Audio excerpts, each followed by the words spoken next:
The biggest sporting event in the history of the state of Mississippi is happening, and Ole Miss is going to face Tulane in it. So let's talk to John Fourcade all about it.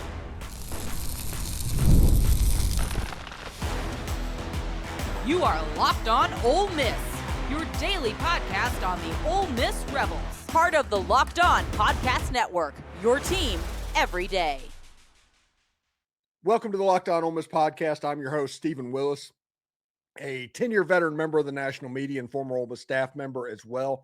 We're going to bring in John Fourcade to talk about this unbelievable Ole Miss moment, the game against Tulane in about little under 2 weeks' time. Thank you for making the Locked On Ole Miss podcast your first listen, and please give us a like, subscribe, and comment on your way out. Check out a second listen on the network. Nearly every team, college and pro, is available, including Locked On SEC. Chris Gordy does a great job. Today's episode is brought to you by Game Time. Download the Game Time app, create an account, and use the code LOCKEDONCollege for $20 off your first purchase. That could come in handy in about a week and a half time. All right, John, whenever you look at this, it's a rematch. Ole Miss handled Tulane pretty easily. It's hard to beat a team twice, but there's still no reason why Ole Miss shouldn't win this game, right? Oh, I totally agree with that. You know, when you say that, you shouldn't – it's hard to beat a team twice if you play them sooner than later. I mean, the last time they played Tulane, I think, you know, you were 5 years younger, and I might have had hair on my head. It's just different. Yeah, this is the biggest college football game ever in Ole Miss's history. So they'll be ready for this, and I hope I don't get anybody mad at us. You know, I'm gonna behave today. But yes, this is a big game. It's a home. They know what Tulane presents, and it's kind of strange. Nobody's going to bring this up, but you got two teams playing in this game without head coaches. I'm talking about the real head coaches that were there when they played the first time. You know, John Summerall is going to be at the game. Right, but he's leaving. I mean, I'm trying to say that, you know, I guess I could rephrase that and say that you got two teams that will have new head coaches in a couple of weeks, if you know what I'm saying, after they both done playing. It's a little different environment. This is new to Tulane as much as it is to Ole Miss, but I think with the fan base at home in the afternoon, 2:30, they're going to be ripe and ready for this. So let it all hang out. You know, Ole Miss has got nothing to lose. Go in and do everything you're capable of doing and see what happens. And one thing that's kind of interesting, and I've heard it on one of the podcasts somebody's doing, and I'm not leaving off the name because for any reason, for whatever reason, it's not coming to my head right now. They said that Ole Miss is going to have 13,000 student tickets available for this game.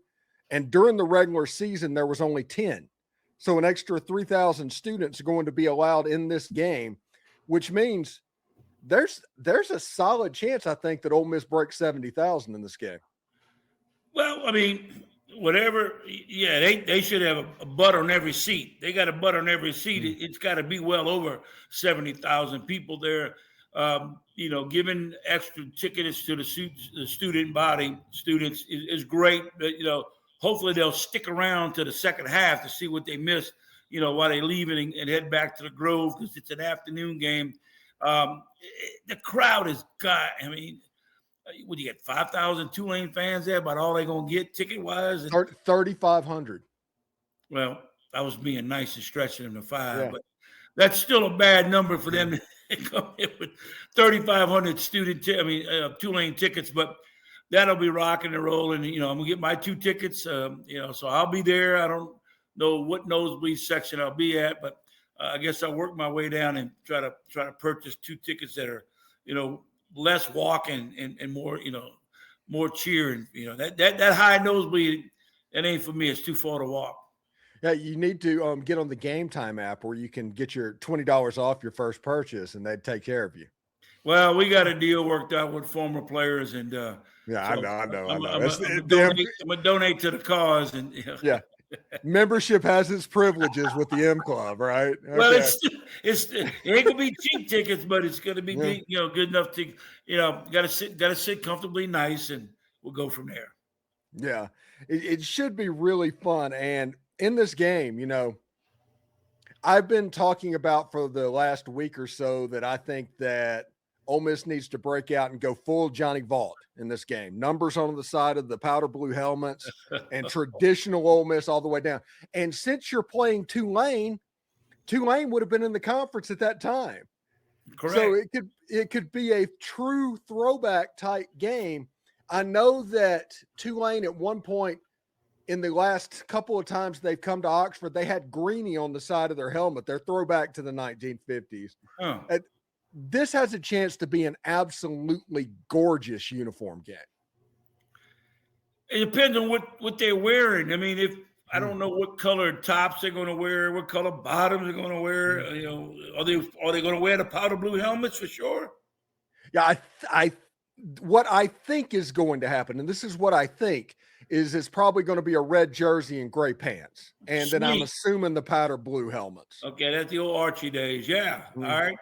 I can live with that. I'm all for that. Let's get it rolling. The gray pants, man, that you can't top that with the blue and red stripe down the side, nice red jersey. I can do without the powder blue, but it is what it is. Go with it. But look, the jerseys and helmets ain't winning this football game. It's them cats inside them pants and them jerseys. So, yeah, just get them dressed up, look good, go out there, and, take care of business, win by 40. We're going about our business. It'll be nice because, like I said, if Ole Miss gets past Tulane in that game, there's going to be 50,000 Ole Miss fans at the Superdome for the next round. It's going to be Georgia's going to be playing a road game in that stadium. Well, yeah, it doesn't matter. You still got two SEC schools. I don't care who cares who's home, who's away, because they're both going to get the same amount of tickets. You're not going to give one more than the other because it's not a home game. It's you at a bowl game where they allocate the same amount of tickets to both teams. And there's no doubt those tickets will be snatched up and got rid of quick. Yeah. Absolutely nuts. And I love the fact that the reward for Ole Miss with the playoff game is the Sugar Bowl. That is the most fitting thing ever for Ole Miss, is the carrot at the end of it is the Sugar Bowl. And, now this is a perfect time when you start mentioning, and I know we're jumping, but if Ole Miss takes care of business this weekend and they play the Georgia Bulldogs, now you talk about a rematch. Well, there's a rematch that was played. If you play them, it's within a period. It's not like Tulane Ole Miss rematch, which was the whole season basically. Now you've got a couple of weeks ago, Ole Miss lost to Georgia and had the game in hand at Athens until the fourth quarter kind of went their opposite way. But now you got a neutral site. You know who you're playing. You got enough film on them. You know all about them. You played them enough that I would look so much forward when that Sugar Bowl happens that anyone can win that game. Either one of them teams can win, obviously. But you got to get through to Tulane. Tulane looked good this past week in the play against North Texas. The thing is they had to get ready to play North Texas. So they had one game up on Ole Miss. Ole Miss got a bye week to recuperate. I'm sure Tulane's got some bumps and bruises. And, to play that game, now they have to they got so much involved in winning, because winning and you're in it. And so that thing, they might have took a lot of them out of it. So a lot of stuff out of them.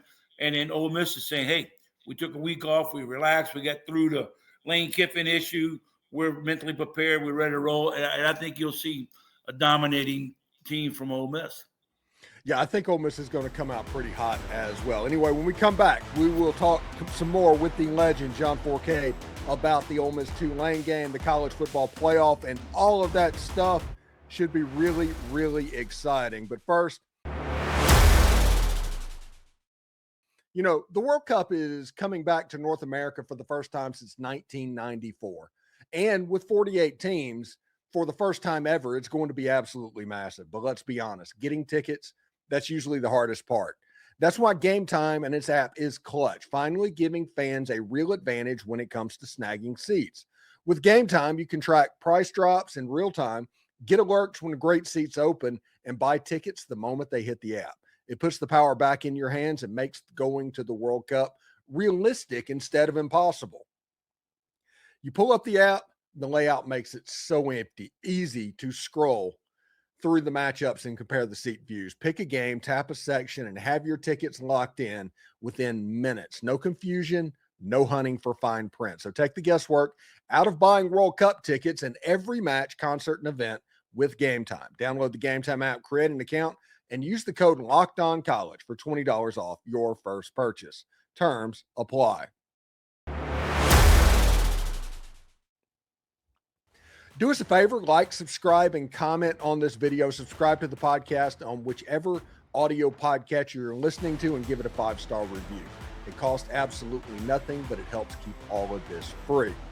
Thank you for making Locked On Ole Miss your first listen of the day, and thank you for making Locked On the #1 sports podcast network. You already live your team every day. Now take it up to the next level and go ad-free. Join the Everydayers Club today and get Locked On Ole Miss with no interruptions, members-only Discord access, and more, all for just $5 a month or $50 per year. Go to LockedOn.Supercast.com or check out the link in the show notes down below to learn more. That is the Everydayers Club, and we are waiting for you. All right, John. One thing's interesting in this game. It is going to be fun. The last 6 weeks have been a circus, but the reality is you have Trinidad Chambliss, who probably should be in New York. He should be there for the Heisman Trophy and sitting there. In any other situation where you made it about the players, he was likely going to be there. You have Kewan Lacey, who was a Doak Walker Award finalist. This team has offensive weapons with or without what was going on before, and it's just up to Charlie Weiss Jr. basically to not wreck the Ferrari. Well, I mean, yeah. What people don't realize, though, is that Lane called the plays. And Weiss, Charlie called about 90% of them. Did it? Well, he might have called it and Lane approved it. You know what I'm saying? He could call a play, Lane approve it, or he can call a play, Lane don't approve it, and he has to change the play. Lane ain't going too far away from not getting involved in play calling. All right. I don't see any problem with, I think the Weiss guy is going to do just fine for him. He understands the game. He understands the player personnel he has there. He understands what's at stake here. I mean, he's got a golden opportunity to possibly win a national championship with Ole Miss as their offense coordinator, get a ring and be recognized that down the road, that's his opportunity to say, hey, took this team, we won a game, we won 2 games, whatever it may be. I think Ole Miss will be clicking on all cylinders because they just have way too much talent. Not just the fact that they got the talent, the fact, Stephen, that what they have been through since the Mississippi State game with all this Lane stuff, that's a buildup for these guys. These guys want to say, look, we don't care who's coaching. We're the players. We're playing it. We go out there. That might be a plus for them not having the circus, if you know what I'm saying, that was brought upon the whole time. Everything's about Lane and not about the players. Now you can sit there and Coach Pete Golding is not looking for a high praise. He's a good man of himself. He goes out, does his job, pail bucket guy, bring his lunch bucket. And that's what the offense and defense at Ole Miss is saying. Hey, we got us here. It wasn't a guy on the sideline. We got us here. We won the games. We fought the games. We played the games. We went in the battle as players. And that's what I think you'll see. These guys will step up and say, we don't care who's coaching. We're going to go do our job. Yeah, I think it was Pete Golding in his post-college football playoff selection show where he basically said that it doesn't matter who's leading anybody out of the tunnel at this point. Against Auburn, you didn't have Coach Saban. It was Sark leading you out the tunnel, and we went out there and beat the crap out of Auburn, and it's like it just didn't matter. And I was like, okay. I think Pete Golding has had about as good of a first week as you could have under these circumstances. He basically flipped a 5-star wide receiver on signing day. That's unheard of after a coaching change in what Ole Miss just went through. I think Pete Golding had about as good of a first week as you can have as an Ole Miss coach. Well, he's got a reputation, and the reputation that he's had is he's a heck of a coach, a heck of a recruiting coordinator type situation of a coach. His resume is solid, man. He's been at some good schools. Now, I'm not saying when he was at Delta State and other that, but when he was at Alabama and Ole Miss and a few other stops in between, that Alabama staying with Saban boosted everything. And everywhere he's been as a defensive coordinator, he has proven that he can do the job. Now, having a head coaching position could be a little different of a change because he's not been that. So now he's going to have to learn, and I'm sure he's with Saban. I'm sure he called Nick Saban and maybe some other coaches, but they're going to do just fine with him. He's got to get the offensive side, situation after the season's over, which I'm sure he will. He's excited about this. I think more than anybody out there, he wants to go show people nothing against Lane, but I can do the job too. And I know he can because the talent they have on that roster, anybody can be coaching it right now. And it just happened. I'm glad Pete's there. It ain't anybody. And he stuck around and didn't leave. So, look, Ole Miss Rebels, we well coached this week, no matter who's on that sideline, no matter who's in the press box, because the guys on the field is what got him there.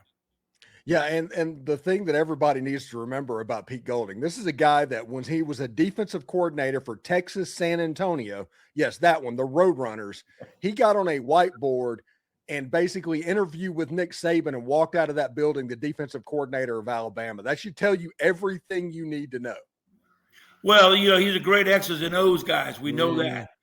He's a guy that I noticed that he's very capable of making adjustments during the game, at halftime, and that's important. If you got a head coach or a coach at a position that has the authority to make decisions and make adjustments, he was the defensive coordinator. He made fantastic. Well, look what he did at Alabama, and look what he has done at Ole Miss. Now people can say all they want about, they don't have the defense. My butt. That defense that they played the last 2 years was as good as any. Look how many guys got drafted off that defense last year, and a few more will be drafted this year. Players will want to go play for a guy like that who is going to be a guy. Now, if you got a guy like that that's playing at a school that, he's a good defensive coordinator giving up 30 points a game, you're not going to get the players. But you go there, and let me just say, as well as I do, you're in the SEC, you're going to have good defensive coordinators because they know how to play defense in the SEC. You watch these Pac-10s, you watch these, even the Big Ten. What was the difference in that Ohio State-Indiana game? Defense. Now everybody knows. If you have a defense, you can beat Ohio State and you can beat Indiana. That's because they didn't play against anybody at all this year with defense. They can't spell defense if you tell them to abbreviate it with a D. But the SEC has defense. And Pete Golding has proven that he's the defensive guy. Now they got the weapons on the offense. I'm going to take care of the defense. Charlie Weiss and Joe Judge, y'all do the offense and get us to where we need to go. All right, when we come back, we're going to talk to the legend, John Fourcade, about the college football playoffs, all of the matchups, and all of that stuff. We'll talk about that as soon as we come back right after this. But first, the holidays always feel a little bit easier when you're already knowing what the perfect gift is going to be. And Omaha Steaks makes it almost too simple to do that. Whether you're treating yourself this season or sending something memorable to family and friends, Omaha Steaks delivers handcrafted perfection right to your door. And this week is the best time to jump in. The quality is exactly what you hope for. Incredibly tender steaks, rich flavor, and meals that make hosting or weeknight cooking just a little bit easier. Honestly, it's the kind of gift that brings people together. So save big on unforgettable gifts with Omaha Steaks. Visit omahasteaks.com for 50% off site-wide and an extra 20% off select favorites right now. And for an additional $35 off, use the promo code COLLEGE at checkout. That's omahasteaks.com. Promo code COLLEGE. Terms apply. See site for detail. All right, John. One thing that I'm interested about in this one, and this college football playoff, this is one of the things they got the most egregiously wrong. Ole Miss has forever been about the Sugar Bowl. It's always been about the Sugar Bowl at Ole Miss. Well, Texas Tech has never won a conference championship to where they got to go to the Cotton Bowl as the champion like that. It's a big deal for Texas Tech. But the committee is sending Ohio State to that game and sending Texas Tech to the Orange Bowl. It could have been a lot easier if Ohio State was just down in Miami and you gave the Texas Tech fans that game. Well, I think what happened basically, it's sort of like the pairings and the bracketing right now. You've already got who's going to play who after this game's over. So they obviously did that well in advance. Like, okay, if these two guys play, then they'll have to play this team. And I think they did the same thing with the sites. The sites have already been picked for these brackets, not necessarily for these teams. And so, like last year, the Peach Bowl hosted a playoff game, and people complain because they had a SEC team in there playing. Well, now you're going to complain because here's a Sugar Bowl, and you got two SEC teams playing in a Sugar Bowl. So if they were to put Texas Tech at home, they'd have said, whoa, wait.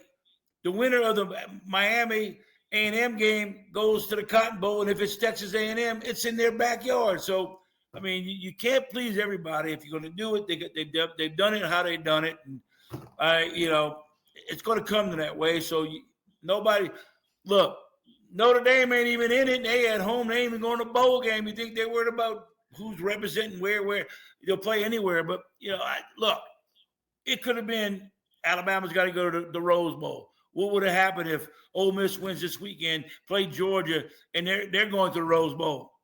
But they always want that Big Ten team in the Rose Bowl if they get into the playoffs. So, I mean, hey, play it somewhere. You got to play somewhere. I think Texas Tech will be so excited they're going to go to the Orange Bowl and play the winner, probably Oregon.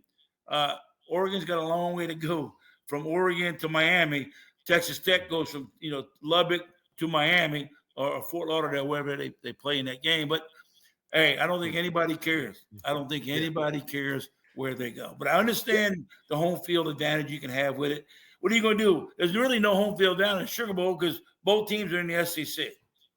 Yeah, and right now, I mean, if you're an Ole Miss fan and you get to the college football playoff, this worked out about as well as it could because it's not an Oregon situation to where you play the home game and then you go to Miami and then you go to somewhere, to the Peach Bowl. So you're having to traverse the country. You have Oxford, Mississippi, a home game. Mm-hmm. Then the Sugar Bowl, which is 30 miles away from the Mississippi border. Nobody would complain about that. And then the Fiesta Bowl, if you make it through that, that's the first time that you really have to travel, and it's a national semifinal. I think the path for Ole Miss and the Ole Miss fans are about as good as you can expect. No, there's no doubt about it because, no matter where Ole Miss goes to play, they were going to play this. It's a disadvantage, I think, when you got these teams the four teams that get the bye, and it's tough because now you got Ole Miss and the next four guys all got a home game. And now they go off after this. Obviously, they're going off to play another game where it be somewhere else. Well, with that being said, it is somewhere else. It just happens to fall in Ole Miss's lap. It's in the South. It's in the SEC territory, and it's in New Orleans, Sugar Bowl. Whereas you got, a team like Indiana. They don't play this week, but guess where they're playing their home game in the playoffs because they're the number one seed in California. Mm-hmm. It happened, last year, same thing with other teams. But if you're in it, don't worry about where you play it because it's, you're going to get the same amount of tickets as the other guys. If your fans don't show up, that's on you. And I don't care if they were playing Georgia and Ole Miss played in, New York or Indianapolis or what, they're going to have half and half. They'll pack the place because that's just how the Southeastern Conference is. They go. They're there. They don't care where. So nothing you can do about where you got to play. You just got to play. All right, and one last thing before we get out of here, because you know how I get hung up on uniforms from time to time. The road jerseys with the red number and the red stripes, have not seen them this season. The rumor is that Ole Miss doesn't even have them right now. Well, what's your thoughts? Yeah, apparently, maybe they how don't. How does Ole Miss not have?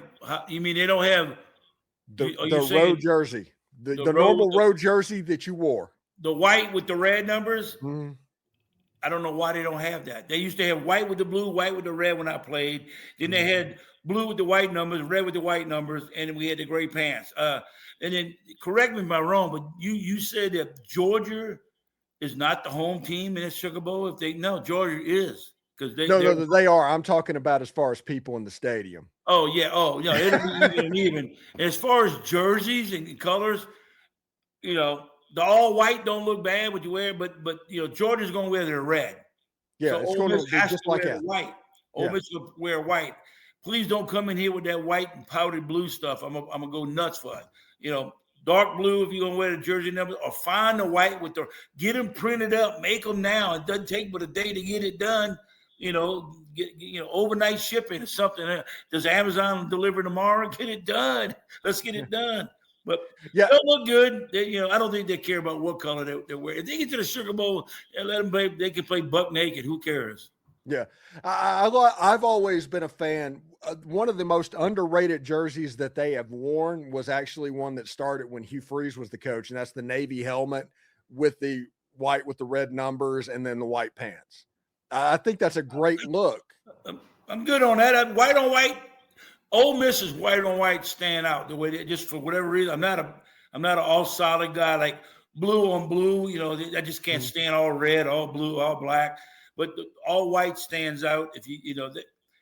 They're always pretty. Ole Miss jerseys combinations always been super fun. And look, man, I'm not going to watch a game for 3.5 hours and worry about what the hell they wear. I'm worried about the score for two reasons. One, we win, and two, I win my bets. That's all. Yeah, exactly. That's how you need to look at it. Anyway, what do you got going on this weekend, buddy? Going up to Oxford. Going to watch the big game. And well, that's next weekend. Oh, next week. Oh, this weekend? Well, I might still go to Oxford. No, I'm just going to it's high school football championship here. Oh, okay. And my former high school is playing to try to win back-to-back state titles. I'll go watch Shaw High School, Archbishop Shaw. So I'm going to be here and just watching that, just chilling, relaxing. But then the following week, you know where I'm going to be. Yeah, it's going to be pretty good. I'm planning on trying to set up maybe like the being with the Tampa Rebel Club, their watch party, broadcasting from there. So we'll see how that goes. That's kind of a dry run for next season because I'm probably going to try and do more remotes as next season goes on. Yeah. Anyway, John, thank you so much for stopping by, and we'll talk to you next week, buddy. All right, Steve, have a good weekend. Enjoy yourself. All right, you too. All right, thanks again for making the Locked On Ole Miss podcast your go-to source for Ole Miss sports. Thanks for tuning in today on Locked On Ole Miss. Tomorrow, we are going to have Jake Crane. We're going to be talking about what's going on around the college football playoff and Ole Miss and all of that stuff. You won't want to miss that. Make sure you subscribe and follow the show to get all the latest episodes. We're also on all the social channels, so you can follow us and check us out there as well. And also, did Locked On Ole Miss make your Spotify Wrapped? Prove it in the social media to secure a free month of our brand new Everydayers Club. Just tag the National Locked On Podcast Network account on any social platform, and we'll drop the code to you once you prove that we are on your Spotify Wrapped. So be the first to join the Everydayer Club to get your favorite show ad-free and exclusive access to the members-only Discord channel. For those of you on video, we'll send you over to the first 24/7 National Locked On Podcast Network YouTube channel. And on audio, make sure you make your second listen Locked On College Football. Hotty toddy, everybody. The biggest college football game in Mississippi history is just about a week and a half away. And that's pretty awesome. We'll talk to you later.